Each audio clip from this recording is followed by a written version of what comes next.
Hi everyone, Emily Roberts here with HealthyPlace.com. I'm here today to talk with you guys about goal setting and feeling confident setting goals.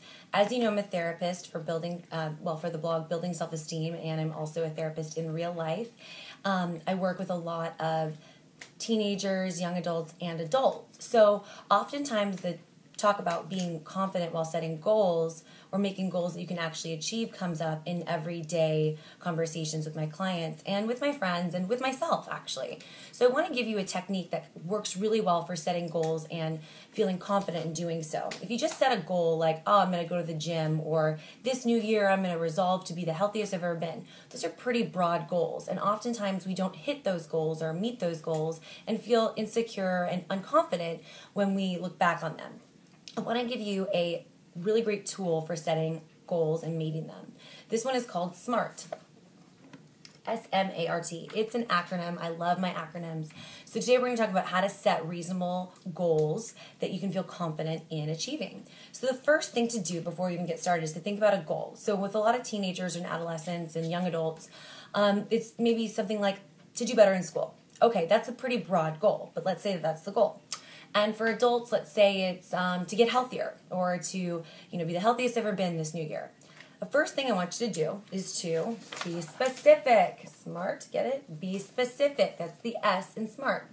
So be specific with your goal. Does that mean that for a teenager, does that mean you want to be better in every single class? Or can we pick one class that you really want to thrive in achieving in? So say it's math.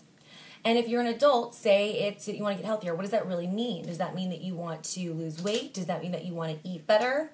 If it's saying getting in shape or something of that nature, then why don't you be more specific? Like, I want to take 10,000 steps a day, or I want to make sure that I am eating, X, Y, or Z amount of vegetables and fruits a day. Be specific. That's the first one. SMART, specific, get it? The next one is make it measurable. What does that mean to you? Making it measurable. So what that means to me is I'm going to take 10,000 steps a day, or I'm going to work out 3 days a week, and I'm going to set this in my schedule. That's measurable. If you also use the word measurable when it comes to something like doing better in math or algebra, what does that mean? I want my average to go from a B to an A minus, or I want to get B's on all my tests or A's on all my tests. Make it measurable. The next one is A. Ask yourself why. So the important part about this is when you're trying to feel confident about getting something or achieving something, you have to have some, reason behind it. Ask yourself, why do I want this? Why is it important to me? So for an adult, getting healthy might be because, I'm feeling really lethargic, I'm feeling out of shape, I want to get more back in shape. So it means something to me to want to take the 10,000 steps a day or go to the gym 3 times a week. For a student, why do you want to make good grades? Is it because your parents want you to make good grades, or do you want to feel more confident in math, science, or whatever your topic is? What does it mean for you? Does it mean getting into a better college? Does it mean feeling better about your GPA, feeling more confident about your GPA? Ask yourself why it matters to you. The next one is realistic.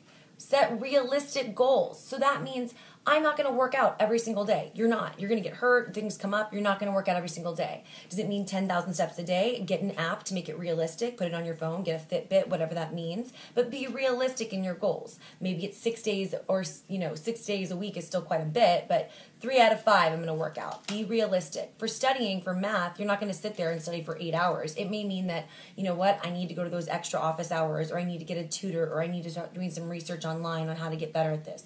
Be realistic when setting your goals. And the last one, make it timely. That means timely would be like, I want to make sure that by the end of the week I get 10,000 steps in, or by the end of the month I want to lose 2 pounds. Something of that nature. Make it timely and have an end point for each goal. It doesn't mean your goal ends at that time, but you just check in with yourself at the end of that time. For a student, it might be like, I want to know these new math facts by X, Y, or Z date. I want to talk to my teacher by this date, or I want to get a B+ on my next test by this date. This makes it timely and it makes it more achievable. So be smart, Specific, measurable, ask yourself why, set realistic goals, and be timely, and you'll feel so much more confident when setting goals and making them more achievable for you. So Happy New Year to everybody. I also have a free printable located on the website, so follow this link below to get there. Leave your comments and let me know what goals you're working on to achieve this year and how confident you're feeling in achieving those goals. Take good care, and I'll talk to you soon. Bye-bye.